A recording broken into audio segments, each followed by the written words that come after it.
Hi friends. അപ്പോൾ Miraj movie കണ്ടുവന്നിരിക്കുകയാണ്.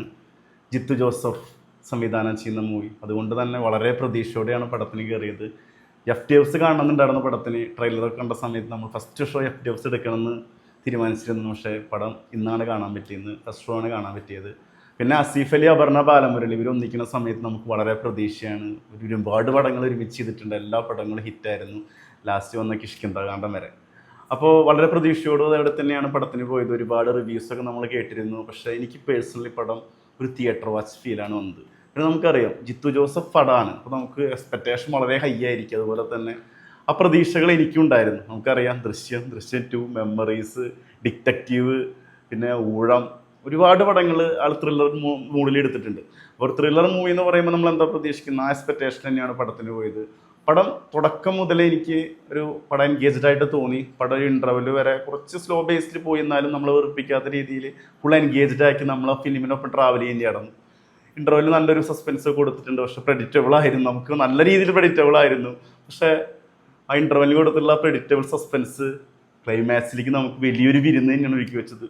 ഒരിക്കലും ചിന്തിക്കാൻ പറ്റാത്തൊരു ത്രില്ലർ തന്നെയാണ് ക്ലൈമാക്സ് നമുക്ക് തന്നത്. അതിൽ യാതൊരു സംശയം. നല്ല രീതിയിൽ നമ്മൾ എൻഗേജ്ഡ് ആക്കി.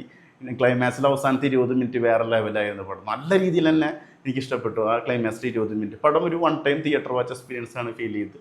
പിന്നെ ഈ പടം ഒരു ഹോളിവുഡിന് വേണ്ടി എടുത്തൊരു പടമായിരുന്നു. അപ്പോൾ അതുകൊണ്ട് തന്നെ ആ ലെവൽ മേക്കിംഗ്, ആ ലെവലിലേക്ക് വേണ്ടിയിട്ടുള്ള കുറച്ച് കാര്യങ്ങളൊക്കെ ഈ പടത്തിൽ ചെയ്തു വെച്ചിട്ടുണ്ട്. പടം ഫുള്ളായിട്ട് നടക്കുന്നത് കോയമ്പത്തൂർ. പിന്നെ ടെക്നിക്കലി പടം വിഷ്ണു ശ്യാമാണ് ഇതിൻ്റെ മ്യൂസിക് ചെയ്തിട്ടുള്ളത്. നല്ല രീതിയിൽ തന്നെ ചെയ്തിട്ടുണ്ട്. ഇത് മ്യൂസിക്കിന് ഭയങ്കര ഇമ്പോർട്ടൻ്റ് ഉള്ള ഒരു പടമാണ്. അത് നല്ല രീതിയിൽ ഇതിൽ ഇമോഷൻ സീനുകളായാലും സസ്പെൻസുകൾ വരുമ്പോഴായാലും ഒക്കെ രസമായിട്ട് ആ BGM കൊടുത്തിട്ടുണ്ട്. ചില BGM ദൃശ്യം കാണുന്ന സമയത്ത് വരുന്നൊരു സാധനമൊക്കെ നമുക്ക് കിട്ടി. അതുപോലെ തന്നെ സതീഷ് കുറുപ്പിൻ്റെ സിനിമാറ്റോഗ്രഫി നൈസായിരുന്നു പടം. അത് കുറേ ആംഗിളിലൊക്കെ വെച്ചിട്ട് ക്യാമറ ഒക്കെ വെച്ച് ചെയ്തിട്ടുണ്ട്. അത് നമുക്ക് മെമ്മറീസ് പടം കാണുന്ന ആ ഒരു ഫീലൊക്കെ നമുക്ക് കിട്ടും. പിന്നെ ഫൈറ്റുകളായാലും ചെറിയ വെറുപ്പിക്കാത്ത രീതിയിലുള്ള രസം പിടിച്ച ഫൈറ്റുകളൊക്കെ ഉണ്ടായിരുന്നു. ഒരു ത്രില്ലർ പടത്തിന് വേണ്ട എല്ലാ ചേരുവകളും ഉണ്ട്. പക്ഷേ നമ്മൾ കാണുന്നത് ജിത്തു ജോസ് പടമാണ്. അതുകൊണ്ട് തന്നെ ഇതൊക്കെ നമ്മൾ എവിടെയൊക്കെയോ കണ്ടു മറന്ന പോലെ നമുക്കൊരു ഫീല് വരും. പക്ഷേ ആ ക്ലൈമാക്സിൽ അത് നമുക്ക് നികത്തി തന്നിട്ടുണ്ട്. പിന്നെ ജിത്തു ജോസിൻ്റെ പടം എങ്ങനെയാണ് ആ ലെവലിലൊക്കെ തന്നെയാണ് ഈ പടം മേക്ക് ചെയ്തിട്ടുള്ളത്. എൻഗേജ്ഡ് ആയിട്ട് തന്നെ പടം കൊണ്ടുപോകുന്നുണ്ട്. പിന്നെ പെർഫോമൻസുകളെല്ലാവരും ആസിഫ് അലി ആയാലും അപർണ ബാലമുരളി ആയാലും നമുക്കറിയാം രണ്ടുപേരും നല്ല രീതിയിൽ ചെയ്തിട്ടുണ്ട്. ഒരു യൂട്യൂബ് ചാനലാണ്, ഒരു ഇൻവെസ്റ്റിഗേഷൻ ലെവലിലൊരു യൂട്യൂബ് ചാനലൊക്കെയാണ് നസീഫിൽ മുന്നോട്ട് പോകുന്നത്. അതുപോലെ അപർണ ബാലമുരളി ഒരു ക്യാരക്ടർ ഹക്കീം ഷാ നമുക്കറിയാം ഓരോ പടങ്ങളിലെ ആൾ നല്ല രീതിയിൽ ചെയ്ത് ഡെവലപ്പ് ചെയ്തുകൊണ്ടിരിക്കുന്ന ഒരു ആക്ടറാണ്. എനിക്ക് ആളെ പേഴ്സണലി ഇഷ്ടപ്പെട്ടൊരു നടനുണ്ട്. കാരണം എല്ലാ പടത്തിലും ആളുടെ റോള് നല്ല രീതിയിൽ ചെയ്ത് ഭംഗിയായിട്ട് ചെയ്യാറുണ്ട്. പിന്നെ ഹന്ന ഈ പടത്തിൽ ത്രൂ ഔട്ട് ക്യാരക്ടർ. നമ്മുടെ ബിഗ് ബോസ് ഫെയിം അർജുൻ അതിലൊരു IT മേഖലയിൽ വർക്ക് ചെയ്യുന്ന ഒരാളായിട്ടാണ്. ആദ്യത്തെ പടമാണ്. അതിൻ്റെ ലിമിറ്റേഷൻ കാര്യങ്ങളൊക്കെ ഉണ്ട്. പക്ഷെ എന്നിട്ട് IT പ്രൊഫഷണലിൻ്റെ ഒരു ക്വാളിറ്റി ഉണ്ട്. അങ്ങനത്തെ ഒരാൾ എങ്ങനെയാവണം എന്നൊക്കെ നമുക്കറിയാം. IT പ്രൊഫഷണൽ കുറച്ച് ലെവലിലൊരു ആക്ടിങ് കാര്യങ്ങളൊക്കെ ഇതിൽ കൊണ്ടുവന്നിട്ടുണ്ട്. ലിമിറ്റേഷൻ നിന്നുകൊണ്ട് ആദ്യത്തെ മൂവിയാണ്. അപ്പോൾ അതിൻ്റെതായ ലിമിറ്റേഷൻ എന്നാലും വെറുപ്പിക്കാത്ത രീതിയിൽ ചെയ്തു വെച്ചിട്ടുണ്ട്. നിയാസ് ഒരു പോലീസുകാരൻ റോള് തമിഴ് പടത്തിൽ കണ്ടിട്ടുണ്ട്. വില്ലനായിട്ട് വരുന്ന ആൾ. പിന്നെ സമ്പത്ത് ഒരു പോലീസുകാരൻ റോളാണ്. ആൾ നന്നായി ചെയ്തിട്ടുണ്ട്.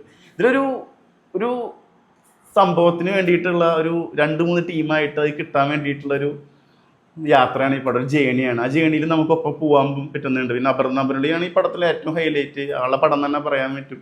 അപ്പോൾ ആളുടേതായ കുറേ ഇമോഷൻസ് ആൾ പല രീതിയിൽ പടത്തിന് പല റോളുകളിൽ പല ഇമോഷൻ പിടിച്ച് വരുന്നുണ്ട്. അതൊക്കെ ഭയങ്കര രസമായിട്ട് ചെയ്തിട്ടുണ്ട്. പിന്നെ ഇവർ തമ്മിലുള്ള കോമ്പിനേഷൻ സീനുകളും കാര്യങ്ങളൊക്കെ ഉണ്ട്. ക്ലൈമാക്സിൽ ഒരു ഗംഭീര സാധനം, ഒരു വിരുന്ന് തന്നെ അവിടെ ഒരുക്കി വെച്ചിട്ടുണ്ട്. ജിത്തു ജോസ് പടത്തിന് പോയി കിട്ടുന്ന ഒരു വിരുന്ന് അവിടെ ഒരുക്കി വെച്ചിട്ടുണ്ട്. എനിക്ക് പേഴ്സണലി പടം കുഴപ്പമില്ലാത്തൊരു എക്സ്പീരിയൻസ് തന്നെ ഫീൽ ചെയ്തത്. എല്ലാ മേഖലയിലും പടം നീതി പുലർത്തിയിട്ടുണ്ട്. പിന്നെ മറ്റേ പ്രിൻസ് ആൻഡ് ഫാമിലി എന്നൊരു മൂവിയിൽ പറഞ്ഞ പോലെ, ദിലീപ് പറഞ്ഞ പോലെ, നമ്മൾ പടം കണ്ടിട്ട് നമ്മുടെ അഭിപ്രായം പറയാം. പലർക്കും പല അഭിപ്രായങ്ങളുണ്ടാവും. നമ്മുടെ അഭിപ്രായം നമ്മുടേത് മാത്രമാണെന്ന് പറഞ്ഞ പോലെ. പിന്നെ ആസിഫ് അലി ഈ ഒരു റോൾ എടുത്ത് ചെയ്തതിനൊരു വലിയൊരു ഹെഡ്സ് ഓഫ്. അതിൽ യാതൊരു സംശയമില്ല.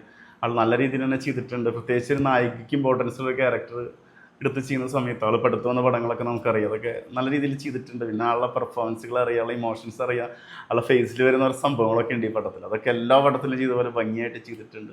ഒരു വൺ ടൈം തിയേറ്ററിൽ എക്സ്പീരിയൻസ് ചെയ്യാൻ പറ്റിയ നല്ലൊരു ത്രില്ലറെന്ന് ഞാൻ പറയും. പിന്നെ നമ്മൾ ജിത്തു ജോസ് പടം കാണുമ്പോൾ ഉണ്ടാകുന്ന എക്സ്പെക്റ്റേഷൻ അതായിരിക്കും പലർക്കും പല അഭിപ്രായങ്ങൾ വന്നത്. എനിക്ക് പേഴ്സണലി ഒരു നല്ലൊരു തിയേറ്റർ വാച്ച്, ഒരു ആവറേജ് അബോവ് ഫിലിം എന്നൊരു ഫീലാണ് എനിക്ക് കിട്ടിയത്. നിങ്ങൾ കണ്ടിട്ട് നിങ്ങളുടെ അഭിപ്രായങ്ങളും കാര്യങ്ങളൊക്കെ കമൻസിൽ അറിയിക്കുക. ഞാൻ പറഞ്ഞ പോലെ നിങ്ങളുടെ അഭിപ്രായം നിങ്ങളുടേത് മാത്രമാണ്. പടം കണ്ട് നിങ്ങൾ തീരുമാനിക്കുക, കണ്ടിട്ട് നിങ്ങൾ വിലയിരുത്തുക.